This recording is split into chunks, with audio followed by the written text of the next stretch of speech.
Lakër e bardhë me mish, gjellë me lakër të bardhë me mish të përgatitim sot o njerës, edhe kush e provo në këtë mënyrë, kush e ka bërë, e di që bënet një gjellë fantastike, shumë e mirë.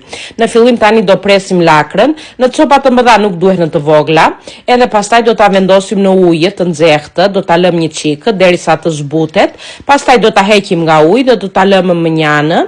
Derisa të përgatiti mishin. Në fillim do ta skuqim mishin, kuptohet me vaj, edhe do t'i hedhim nga të gjitha këto, neve i hedhim karotë, qepë, në fillim qep karotë, specat, që të munden të skuqen të gjitha bashkë me mishin, edhe të lëshojnë të gjitha ato shijet, edhe do t'i hedhim edhe një çikë seleri. Pastaja salcë domate, ose konkase, ose domate të freskët, ose të dyja bashkë nuk ka rëndësi fare, bënet shumë e mirë. Do t'i hedhim ujë, do t'a mbyllim në tenxhere të presionit, të valoj mirë, edhe pastaja pasi e kemi hapur, do t'i hedhim kripë, piper të zi, edhe lakrë në fund fare pasi ka zier mishi.